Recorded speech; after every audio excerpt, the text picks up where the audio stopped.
మీ business ని develop చేసుకోవాలని అనుకుంటున్నారా? అయితే వెంటనే సంప్రదించవలసిన ఫోన్ నంబర్ 7729969299. ధన్యవాదాలు అధ్యక్ష. సూటిగా స్పష్టంగా రెండే నిమిషాల్లో చెప్తాను అధ్యక్ష. నేను మాట్లాడబోయే అంశం సభా నాయకుడు గౌరవ ముఖ్యమంత్రి చంద్రబాబు నాయుడు గారికి వ్యతిరేకంగా గత వైఎస్ఆర్ కాంగ్రెస్ పార్టీ ప్రభుత్వంలో జరిగినటువంటి ఒక మహాకుట్ర. ఈ కుట్ర నేను మాట్లాడలేదు అధ్యక్ష. గత రాత్రి ఏబిఎన్ బిగ్ డిబేట్ లో వెంకటకృష్ణతో స్వయంగా సీనియర్ ఐఏఎస్ అధికారి, విశ్రాంత ఐఏఎస్ అధికారి పివి రమేష్ గారు చాలా స్పష్టంగా చెప్పారు అధ్యక్ష. గత రాత్రి ఏబిఎన్ బిగ్ డిబేట్ లో వచ్చే అంశాలని ఈ రోజు ఆంధ్రజ్యోతిలో ప్రముఖంగా వచ్చాయి అధ్యక్ష. దీంట్లో పివి రమేష్ గారు చెప్పినటువంటి మాట ఏమిటంటే, నేను ఏనాడు కూడా స్కిల్ డెవలప్మెంట్ కేసులో పొరపాటు జరిగింది అని చెప్పలేదు. స్కిల్ డెవలప్మెంట్ కేసులో ఆ యొక్క చంద్రబాబు నాయుడు గారిని జైల్లో పెట్టేదానికి ఆనాటి ముఖ్యమంత్రి జగన్మోహన్ రెడ్డి గారు ఫైళ్లు మాయం చేశారు. ఎందుకంటే ఏకకాలంలో 3 దగ్గరల స్కిల్ డెవలప్మెంట్ లో, సిఐడిలో, సీఎంఓలో అంతా కూడా ఫైళ్లు మాయమని, ఈ మాయం కావాలంటే సీఎం ఆఫీస్ లో ఉండే పెద్దల జోక్యం ఉంటేనే సాధ్యం అవుతుందని చెప్పని వారు స్పష్టంగా చెప్పారు అధ్యక్ష. మరి ఈ రోజు చంద్రబాబు నాయుడు గారి మీద జరిగినటువంటి కుట్ర ఒక వ్యక్తి మీద జరిగిన కుట్ర కాదు అధ్యక్ష.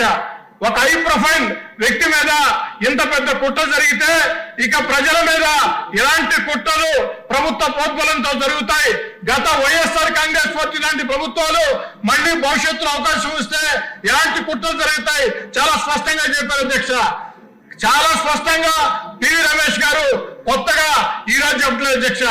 గతంలో చంద్రబాబు నాయుడు గారిని అరెస్ట్ చేసినప్పుడు పివి రమేష్ గారు, అయ్యా వైఎస్ఆర్ కాంగ్రెస్ పార్టీలో అధికారులు additional advocate general PV Ramesh గారి వాంగ్మూలం ఆధారంగా చంద్రబాబు గారి మీద కేసు రిజిస్టర్ చేశామని చెప్తున్నారు.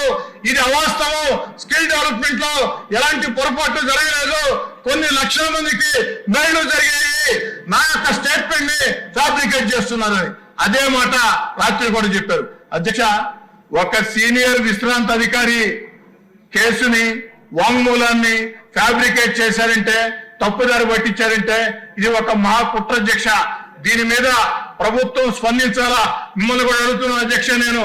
ఎందుకంటే సభానాయకుడు ముఖ్యమంత్రి గారి మీద గౌరవ మర్యాదలకు సంబంధించి 53 రోజులు జైల్లో దుర్మార్గంగా పెట్టిన కుట్రకు సంబంధించి స్వయంగా విశ్రాంత ఐఏఎస్ అధికారి డీజీపీ గారికి లేఖ రాశారు. విశ్రాంత ఐఏఎస్ అధికారి దీని మీద విచారణ చేయమని డీజీపీ గారికి లేఖ రాస్తే ఆ లేఖ మీద డీజీపీ గారు స్పందించారా లేదా, స్పందించకుంటే ఎందుకు స్పందించలేదు, స్పందించి ఉంటే ఏం జరిగింది, దీని మీద తేల్చాలా. దయచేసి మిమ్మల్ని కోరేది, ఈ రోజు 0 అవర్ ని రద్దు చేయండి. 0 అవర్ ని రద్దు చేసి సభలో ఉన్నటువంటి సభ్యుల అందరి అభిప్రాయాలు తెలుసుకోండి. ఇది చాలా ముఖ్యమైన అంశం. ఒక విశ్రాంత ఐఏఎస్ అధికారి స్వయంగా మీడియా ముందుకు వచ్చి చెప్తున్న మాట వారు కొత్తగా ఇప్పుడు చెప్పే మాటలు కాదు, ఆనాడే చెప్పి ఉన్నారు. అధ్యక్ష దీన్ని సీరియస్ గా తీసుకోవాలని కోరుకుంటూ సెలవు తీసుకుంటూ ఉన్నా. 0 అవర్ కంటిన్యూ అవుతుంది. ఇది చాలా ఇంపార్టెంట్ సబ్జెక్ట్ కాబట్టి దాన్ని సెపరేట్ గా డీల్ చేద్దాం. దానికి 0 అవర్ ని క్యాన్సిల్ చేసేసి చేయవలసిన అవసరం.